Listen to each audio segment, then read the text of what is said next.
Tuana wewe na kutongoza wanikatalia. Naosha ndoani yangu, naosha mstari yangu, lakini bado wewe waikausha.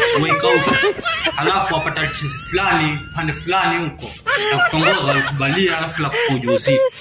Halafu baada ya muda fulani wewe tena mimi wasema nimekubali ombi lako. Asimi nilikupenda. Nakubali pia mimi nakuweka nyumbani. Unajifungua na lea mtoto.